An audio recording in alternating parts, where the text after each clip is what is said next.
नमस्कार दोस्तों, आप सभी का स्वागत है मेरे यूट्यूब चैनल MSc B.Ed वाला पर। आशा करता हूँ आप सब खुश होंगे, चुस्त होंगे, तंदुरुस्त होंगे। जैसे कि मैं आप लोगों के सामने तरह तरह के टॉपिक्स लाता रहता हूँ और अपना कंटेंट आप सभी के सामने प्रस्तुत करता हूँ। तो आज का हमारा टॉपिक है teaching in a diverse classroom. Okay, तो चलो स्टार्ट करते हैं। जैसा आपको पता है, टीचर जब एक कक्षा में पढ़ाता है, जब बच्चों को पढ़ाता है, तो वहाँ एक ही तरह के बच्चे नहीं रहते हैं, अलग अलग तरीके के बच्चे रहते हैं। अब अलग अलग तरीके से मैं आपको मतलब समझाऊंगा वो क्या है। जैसे कि आपको समझ में आ रहा है ना डाइवर्स क्लासरूम का मतलब। तो डाइवर्स मीन्स जहाँ पर भिन्नताएं हों, वैराइटीज़ हों, है ना। एक ही चीज़ तक कोई चीज़ लिमिट ना हो, वहाँ पर वेरियस वैराइटीज़ हों किसी भी चीज़ की, है ना। बहुत सारी चीज़ें मिलना, डाइवर्सिटी अगर सिंपल मीनिंग बोलें तो वही है। जब हम टीचर जो है क्लासरूम में रहता है तो वो बहुत बच्चों से घिरा रहता है, वो बहुत सारे बच्चों को पढ़ाता है और वो बच्चे सेम नहीं होते हैं। वो बच्चे अलग अलग जगह से आते हैं, अलग अलग भाषाएं बोलते हैं, अलग अलग धर्म के होते हैं, है ना। कहाँ वो रहते हैं, अलग अलग जगह वो रहते हैं, कैसे वो दिखते हैं, है ना, किस जाति के वो हैं, क्या उनका लिंग है, क्या, है ना, जेंडर क्या है उनका। लड़का लड़की जब क्लास में पढ़ते हैं तो सिर्फ लड़के ही क्लास में नहीं पढ़ते हैं, कोएड होकर पढ़ते हैं, लड़का लड़की एक साथ पढ़ते हैं। सोशो इकोनॉमिक उनकी कंडीशन कैसी है, सोसाइटी में वो कैसे हैं, फाइनेंशियली वो कैसे हैं, है ना, उनकी संस्कृति क्या है, उनका कल्चर क्या है ना, उनके रीति रिवाज क्या हैं। तो क्लास में जो टीचर है वो अलग अलग तरीके से डील करता है। तो टीचर जब क्लास में पढ़ाता है तो वो किसी भी एक पर्टिकुलर बच्चे को ऐसे नहीं पढ़ाता है कि हाँ ये मेरी माइंड के साथ और मेरी मेंटालिटी के साथ ये मैच हो रहा है, मेरे अकॉर्डिंग, मेरी लैंग्वेज के अकॉर्डिंग ये मैच हो रहा है तो मैं सिर्फ इसे ही पढ़ाऊंगा। टीचर ऐसे बायसनेस नहीं करता है, ऐसे टीचर एक ही बच्चे की तरफ झुकाव नहीं रखता है। तो टीचर को इंडिविजुअल डिफरेंस, इंडिविजुअल नीड बच्चों की केटर करनी होती है, पूरी करनी होती है ना। अब आपको पता होगा ना, सिमिलैरिटी तो मिल ही नहीं सकती कहीं, है ना। वैरायटी हर जगह है और क्लासरूम में तो वैरायटी की कमी नहीं है, वैरायटी ही वैरायटी है। नेचर से लेकर, बिहेवियर से लेके, खान पान से लेके, रहन सहन से लेके, बोली से लेके, तो क्या है क्लासरूम, एक डाइवर्स क्लासरूम है। तो अब आपको पता है ना डाइवर्सिटी क्या है, इंडिया की पहचान है। और we as a proud Indian कहते हैं कि क्या है, हम एक डाइवर्स कंट्री हैं। ओके, तो चलो शुरू करते हैं। तो इसमें हम पढ़ेंगे कि जब टीचर उस डाइवर्स क्लासरूम में पढ़ाता है तो वो एज अ टीचर पढ़ाता है कभी भी, है ना। वो कभी जाति, पंथ, कपड़े, लिंग, है ना, और क्या बोलते हैं संस्कृति या फिर रीति रिवाज के अनुसार नहीं पढ़ाता है। वो एक अध्यापक या फिर अध्यापिका, है ना, होने के नाते से पढ़ाते हैं। Okay, diversity is everything that makes people different from each other. Diversity क्या है, एक ऐसी चीज है जो लोगों को एक दूसरे से क्या करती है, भिन्न करती है। Okay, we define diversity in the classroom as understanding each student brings unique experiences, strengths and ideas to our classroom। हम कैसे करते हैं क्लासरूम में डाइवर्सिटी को डिफाइन, कि एक समझ के साथ कि हर एक बच्चा क्या है, यूनिक है, इंडिविजुअली हर कोई डिफरेंट है ना। और ये डिफरेंटनेस, ये डाइवर्सनेस क्या लाती है, एक नया, एक अलग तरीके का एक्सपीरियंस लाती है, अनुभव लाती है, जो एक क्लासरूम को मजबूत करता है। और अलग अलग तरीके के बच्चे आएंगे तो अलग अलग तरीके का क्या आएगा, विचार आएगा, अलग अलग तरीके के आइडियाज़ आएंगे, अलग अलग तरीके की चीज़ें क्या होंगी, आपस में शेयर होंगी, है ना। नई नई चीज़ें जानने को मिलेगी। इतना आपने देखा होगा ना, जब भी हम कोई नई जगह जाते हैं तो हम उस चीज़ के बारे में जानते हैं तो हम कितने इंटरेस्ट के साथ उस चीज़ को लेते हैं कि हाँ ये अच्छा, इस जगह ये चीज़ ऐसे की जाती है, हमारे यहाँ तो इस चीज़ को ये बोला जाता है, हमारी जगह में ये चीज़ फेमस है, हम इस तरीके का खाना खाना पसंद करते हैं। तो जब हम नई जगह जाते हैं तो हम बहुत एक्साइटेड रहते हैं कि हाँ, कि नई नई जगहों में नई नई चीज़ें मिलती हैं, हम नई नई चीज़ें एक्सपीरियंस करते हैं। तो जब आप कहीं जाके इतना एक्साइटेड होते हैं, तो जब आप क्लासरूम में पढ़ रहे हैं जहाँ एक आप डाइवर्स जो चीज़ है अपने में ही, वो क्लासरूम है, तो वहाँ मिल रहे हैं, तो वहाँ जाके कितनी खुशी होगी कि जब वहाँ पे पर्टिकुलर बच्चे से, इंडिविजुअली पर्टिकुलर बच्चे से बात करोगे, उनको समझोगे, उनको जानोगे, कहाँ से वो आते हैं, क्या उनका रहन सहन है, क्या उनका खान पान है, क्या उनका रीति रिवाज है, तो ये एक नई तरीके का एक्सपीरियंस लाता है। ये क्या करता है, एक इंटरेस्ट जगाता है, एक क्यूरोसिटी जगाता है ना। एक मज़ा आता है क्लास में कि हम पढ़ाने के साथ साथ हम इतने बच्चों को पढ़ा रहे हैं, लेकिन फिर भी हम इतने क्या हैं, एकजुट हैं कि हम एक साथ बैठकर पढ़ रहे हैं, समझ रहे हैं, चीज़ों का क्या कर रहे हैं, आदान प्रदान कर रहे हैं। Diversity is the exploration and incorporation of these differences to enrich learning in classroom. और देखो, जब हम अलग अलग तरीके की लोग, भिन्न भिन्न तरीके के लोग क्लासरूम में हैं, तो टीचर के लिए क्या है, ये एक एक्सप्लोरेशन टाइप है। टीचर के लिए ही क्या, बच्चे भी जब आपस में मिलते हैं, दोस्ती करते हैं, बातचीत करते हैं, अपने विचार आदान प्रदान करते हैं, तो उनके लिए भी क्या है, वो भी एक्सप्लोर कर रहे हैं। वो एक छत के नीचे बैठकर बहुत चीज़ जान रहे हैं, डिफरेंट डिफरेंट चीज़ों का ज्ञान ले रहे हैं, है ना। एक सीमित जगह पर बैठकर वो पूरा, एक क्या बोल सकते हैं, पूरा जगह एक्सप्लोर कर रहे हैं, लोगों के बातचीत से, लोग के पहनावे से, खान पान से, है ना। उस चीज़ से क्या है, वो एक्सप्लोर कर रहे हैं, वो चीज़ों को समझ रहे हैं, मिल रहे हैं, बांट रहे हैं, शेयर कर रहे हैं अपनी चीज़ों को, क्वालिटीज़ को। और ये क्या करती है, क्लासरूम को भरपूर क्लासरूम बनाती है। ओके। और ये बात आप मान के चलिए कि हमारी इंडिया की खासियत है, ये हमारे क्लासरूम की खासियत है कि वहाँ क्या है, डाइवर्सिटी है। Okay. Teaching is in such a diverse environment is challenging. Teacher need to develop strategies that will help them recognize that there is a need of strategy and begin to develop an all-inclusive classroom.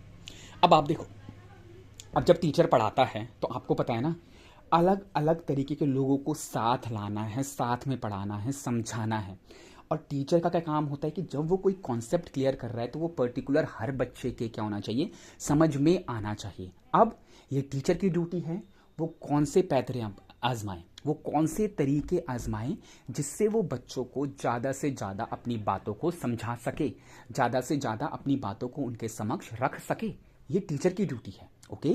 तो अब आपको बताना, diverse classroom है, तो जब आप teacher भी different different strategies अपनाएगा, तरीके अपनाएगा, तो बच्चों को भी इंटरेस्टिंग लगेगी ये चीज़, और माहौल एकदम भरपूर रहेगा अपने में कि बच्चे जब एक चीज़ को बहुत बार अलग अलग तरीके से समझ रहे हैं, तो डेफिनेटली उनकी चीज़ें समझ में आएंगी ही आएंगी। ओके।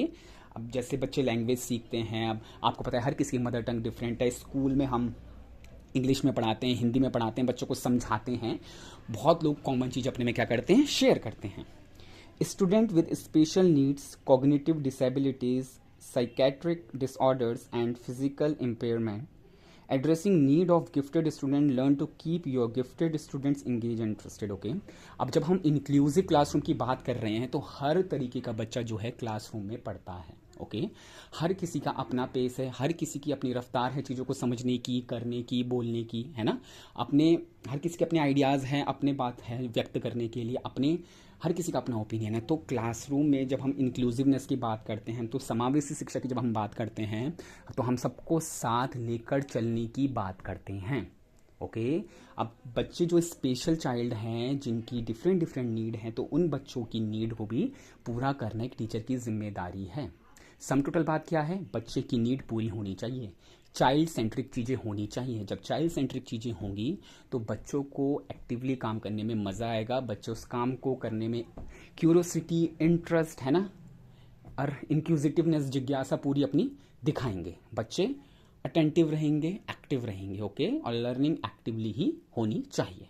बाकी वो टीचर की ड्यूटी है। तो टीचर बोलते हैं ना हम, टीचर एक क्या है, फुल पैकेज है, क्योंकि वो बच्चों के इंडिविजुअली डिफरेंस को क्या कर रहा है, केटर कर रहा है। Okay. Helping language difficulty in student, read about effective and creative method to communicate with them and with these students, help your student to break the lingual barrier and achieve what they truly deserve. Okay. अब language आपको पता है ना कि हर माहौल जो है वो अलग अलग तरीके का है, लैंग्वेज भी अलग अलग तरीके की है, तो बच्चे को कैसे किस तरीके से समझ में आ रहा है लैंग्वेज, जो उनको क्या बोलते हैं, अगर कोई एक पर्टिकुलर बाधा डाल रही है समझने में, तो उनको अलग अलग लैंग्वेज के माध्यम से सिखाया जाए। जैसे कि आपने सुना होगा ना 3 लैंग्वेज फॉर्मूला, तो उस फॉर्मूले को क्या किया जाए, प्रॉपरली अप्लाई किया जाए और बच्चों को समझाया जाए। और ये चीज़ बहुत गलत है अगर हम बोलेंगे कि भले कोई स्कूल इंग्लिश मीडियम है, तो हमें ये नहीं सोचना है कि सिर्फ पढ़ाई इंग्लिश में ही करवानी है। फॉर एग्जाम्पल आपको बता रहा हूँ, आपको पढ़ाई उस लैंग्वेज में करानी है जिस लैंग्वेज में बच्चे को समझ में आता है। इट्स नॉट लाइक कि only English is a medium of exchange of languages और आइडियाज़ और क्या बोलते हैं, बातचीत करने का तरीका सिर्फ वही है। नो, बच्चे को इंग्लिश में भी पढ़ाया जाए, हिंदी में भी समझाया जाए, जिस लैंग्वेज में जो वो समझता है उसमें कोरिलेट करके उसे पढ़ाया जाए। लैंग्वेज कभी भी बैरियर नहीं होना चाहिए। और दूसरी बात, लैंग्वेज कभी भी प्रमाणित नहीं करता है कि आप समझदार हैं, तेज हैं, या फिर स्किल्ड हैं। लैंग्वेज लैंग्वेज होती है। Language is a medium of communication, बातचीत करने का एक तरीका है। आप ये नहीं बोल सकते कि कोई हिंदी बोल रहा है, कोई इंग्लिश बोल रहा है, फिर कोई संस्कृत बोल रहा है, तो इंग्लिश बोलने वाला ज़्यादा क्या है, पढ़ा लिखा है। नो, लैंग्वेज एक मीडियम है अपनी बात रखने का। इट्स नॉट अ वो ये प्रमाणित नहीं करता है कि आप में स्किल्ड, आपका नॉलेज ज़्यादा है। इस बात को कंठस्थ रखो अपने में। Student with economic differences find out the core issue that sprout from economic differences and ways to address them. Okay, जब हम क्लासरूम में होते हैं तो हम ये नहीं बोलते हैं कि जिनके पेरेंट्स बिजनेसमैन हैं या फिर A1 क्लास की जॉब में हैं तो उनको उनका सेक्शन अलग बांटा जाएगा, या फिर जिनके पेरेंट्स क्या बोलते हैं अपना बिजनेस करते हैं, या फिर जिसके पेरेंट्स कुछ नहीं करते हैं या फिर घर में नॉर्मल अपनी खेती बाड़ी करते हैं उनका सेक्शन अलग बांटा जाएगा। नो, क्लासरूम में सब इक्वल हैं, सब टीचर के लिए क्या है, स्टूडेंट हैं। टीचर के लिए क्या है, वो सब जिम्मेदारी हैं कि टीचर बच्चों को पढ़ाएगा। उस चीज़ से कोई लेना देना नहीं होना चाहिए कि कोई अमीर है, गरीब है, मिडिल क्लास है, below middle, above middle, poverty line में है, बिलो पॉवर्टी, ये मतलब नहीं करता। आपका काम है चीज़ों को समझाना, बच्चों का काम है उसे समझना, बस। उससे ज़्यादा ये नहीं होना चाहिए कि किस सोसाइटी से आप आ रहे हो, क्या आपका क्या है फाइनेंशियल स्टेटस है। Student with ethnic, racial, or religious differences learn activities that can help you overcome these differences. The textbook and curriculum may have been designed with examples that are relevant to some of your students but not to others. Okay. तो जब आप देखते हैं कि classroom में क्या है, different background के बच्चे पढ़ रहे हैं, डिफरेंट रीजन के बच्चे पढ़ रहे हैं, तो कभी भी किसी के सेंटिमेंट्स को हर्ट ना किया जाए। उदाहरण इस तरीके से दिया जाए, चीज़ें इस तरीके से समझाई जाए कि हर किसी की रिस्पेक्ट हो। आप कभी किसी की जाति को, किसी की संस्कृति को, किसी के रीति रिवाज को, किसी के धर्म को बीच में नहीं ला सकते हो।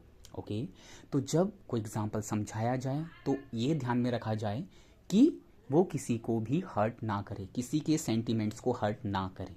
ओके, और तभी तो हम बोलते हैं टीचर होना कोई आम बात नहीं है, वो एक जिम्मेदारी है। आप फ्यूचर बिल्ड कर रहे हो, है ना, कहाँ से, ग्रास रूट लेवल से आप बुनियाद बना रहे हो भविष्य के लिए। तो वो बुनियाद इतनी मजबूत होनी चाहिए कि उसमें ये छोटी मोटी चीज़ें और ये बेवजह की चीज़ों का इफेक्ट नहीं पड़ना चाहिए। Maintain good order and discipline in the classroom and school at all times. अब देखो क्या बोलते हैं, सबसे पहले जब हम किसी से मिलते हैं, हम बातचीत करते हैं, तो हम कभी ये नहीं बोलते हैं कि तुम्हारी कितनी परसेंट है, या फिर हम कभी ये नहीं बोलते हैं कि क्या बोलते हैं तुमने कितना अचीव किया है। हम उसके बातचीत, उसकी हैबिट्स, उसके बिहेवियर, है ना, उनका तौर तरीका, बातचीत करने का तरीका, उनकी तमीज़ तहजीब से हम उनको पहचानते हैं। ओके, यहाँ पर अगर हम बोले तो नॉलेज एजुकेशन सेकेंडरी है, लेकिन सबसे पहले जो है एक डिसिप्लिन, डिग्निटी, डेकोरम और एक अच्छा behaviour, down to earth person, है ना, ज़्यादा नखरे ना दिखाने वाला, तहजीब से, तमीज़ से बात करने वाला होना चाहिए। जो एक होता है ना कि क्या बोलते हैं अनुशासन, बच्चा जो होना चाहिए अनुशासित एकदम, तो अनुशासन में बच्चा होना चाहिए। और बात करने की तमीज़, कैसे किसी को रिस्पेक्ट दी जाती है, छोटों से कैसे बात की जाती है, बड़ों से कैसे बात की जाती है, बच्चों को ये चीज़ें आनी चाहिए, ये चीज़ें टीचर द्वारा सिखानी चाहिए। ओके, और जब कुछ उनको गलत लगे तो उनको बच्चों से बातचीत कर उस परेशानी का हल निकालना चाहिए। ओके, जब क्लासरूम डिसिप्लिन रहेगी तभी ही स्कूल का डेवलपमेंट ठीक तरीके से होगा। ओके। सिर्फ एजुकेशन या फिर सर्टिफिकेट गेन करके स्कूल को कोई ग्रेडिंग नहीं मिलेगी। जब तक बच्चों में तमीज़ तहजीब नहीं आएगी, बच्चे तौर तरीके नहीं सीखेंगे, तो बच्चे कभी भी डेवलप और स्कूल कभी भी ठीक प्रकार से डेवलप नहीं हो सकता है। तो डिसिप्लिन, डिग्निटी और डेकोरम, ये मान मर्यादाएं है ना, एक अपनी एक क्या बोलते हैं सेल्फ इमेज और तौर तरीके अच्छे होने चाहिए। Provide an optimum learning atmosphere with learning goals that are both challenging and attainable. Help student get ready to learn. Okay, तो आपको क्या बोलते हैं, माहौल कैसा होना चाहिए स्कूल का, एकदम बच्चों में क्या होना चाहिए, जिज्ञासा होनी चाहिए चीज़ों को जानने की, है ना। और बच्चों के लिए जो गोल, जो लक्ष्य सेटअप किए जाएं वो एकदम चैलेंजिंग और अटेनेबल भी होने चाहिए, कि एकदम चुनौतीपूर्वक तो हो पूरे, लेकिन वो पूरे किए जा सके, वो अचीवेबल हो, उनको पाया जा सके। और बच्चे ऐसे होने चाहिए कि हाँ सीखने के इच्छुक, ऐसे नहीं होने चाहिए कि नहीं मन नहीं है, ऐसा नहीं है। नहीं, अगर बच्चे आलस दिखा रहे हैं, बच्चे पैसिवली रिएक्ट कर रहे हैं, बच्चे बहुत क्या बोलते हैं लेजीपन दिखा रहे हैं, तो टीचर की ड्यूटी है इस चीज़ को दूर करना कि ऐसा क्यों हो रहा है। अगर डिसबैलेंस हो रहा है किसी चीज़ में, तो टीचर की ड्यूटी है उन चीज़ों को बैलेंस करना। क्योंकि हम क्यों बोलते हैं टीचर की ड्यूटी है, क्योंकि बच्चा तो उस स्टेज में है ना अभी कि वो सीख रहा है, लेकिन टीचर एक जागरूक है, समझदार है, चीज़ों को समझते हैं, तो वो टीचर की ड्यूटी है। अब टीचर ही समझते हैं ना कि इस एज में अप एंड डाउन्स आते हैं, मोटिवेशन ऊपर नीचे होता है, कंटिन्यूटी एकदम बनाए रखनी पड़ती है, तो ये टीचर की ड्यूटी है। टीचर इस चीज़ को अच्छे से समझता है, तो क्या चीज़ कहाँ पर गलत हो रही है, डिसबैलेंस हो रही है, ये एक टीचर की ड्यूटी है।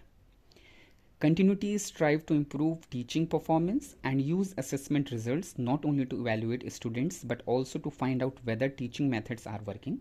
Focus on critical knowledge and skill serving as a catalyst. Okay?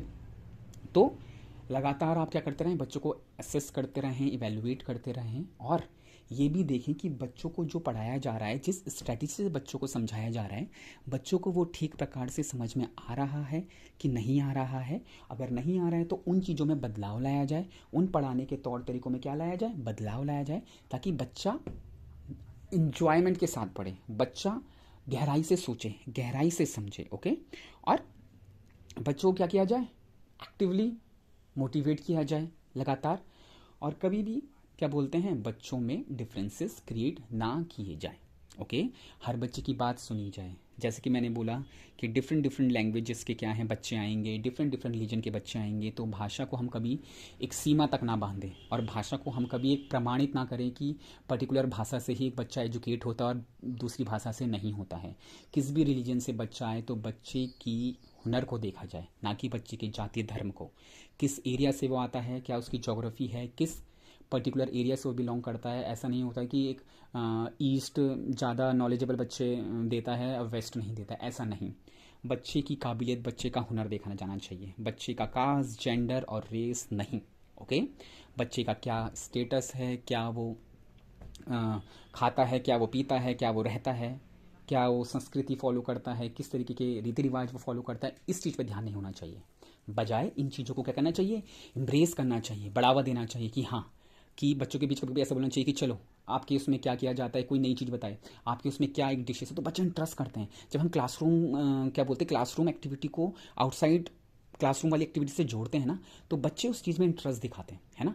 बच्चे क्या करते हैं उसमें एकदम एक्टिवली, आप देखने की बहुत जिज्ञासु हो जाएंगे जानने में कि हाँ क्या होता है, नई चीज़ें ये सो। जब हम कभी कभी, अब देखो टेक्स्ट बुक तो पढ़नी ही पढ़नी है, लेकिन टेक्स्ट बुक्स के बाहर जब बच्चा चीज़ों को समझता है, पढ़ता है, तो क्या होता है, वो बहुत इंटरेस्ट दिखाता है। क्योंकि रोज़ रोज़ तो किताब का ही पढ़ना है ना। अगर 40 से 45 मिनट की क्लास हो रही है, तो 30 मिनट आप पढ़ा रहे हैं, तो 10 मिनट कम से कम बच्चों के साथ ऐसा इंटरेक्शन हो कि बच्चा एकदम क्या हो जाए, बहुत एनर्जेटिक हो जाए बच्चा एकदम। क्योंकि एक लगातार पढ़कर भी क्या आती है, बोरियत आती है, लेकिन बच्चों को ऐसे उनके साथ एक्टिविटी की जाए, ऐसे उनके साथ बातचीत की जाए, ऐसा उनके साथ कम्युनिकेशन सेटअप किया जाए कि बच्चा एकदम हर्षोल्लास से भर जाए, है ना। तो डाइवर्स क्लासरूम में पढ़ाना अपने में ही एक बहुत बड़ी काबिलियत है, अपने ही में ही एक बहुत बड़ी जिम्मेदारी है। ओके, तो आशा करता हूँ जो मैंने आपको टॉपिक पढ़ाया teaching in a diverse classroom आपको समझ में आया होगा। ऐसे ही मैं नए टॉपिक के साथ आप सभी के साथ हाजिर होता रहूँगा, और कभी भी आपको लगे कि मेरे पढ़ाने में कोई गलती हो जाए तो मुझे उसके लिए माफ़ करिएगा। और कभी आपको कोई टॉपिक चाहिए होता है अर्जेंटली, तो आप मुझे कमेंट सेक्शन में या फिर मेरे ईमेल पर मुझे मैसेज कर सकते हैं। मैं कैसा पढ़ा रहा हूँ, आपको पसंद आ रहा है, ज़रूर फीडबैक दिया कीजिए। और तो मैं MSc B.Ed वाला आप सभी से इजाज़त चाहता हूँ, फिर मिलेंगे नई वीडियो के साथ। धन्यवाद।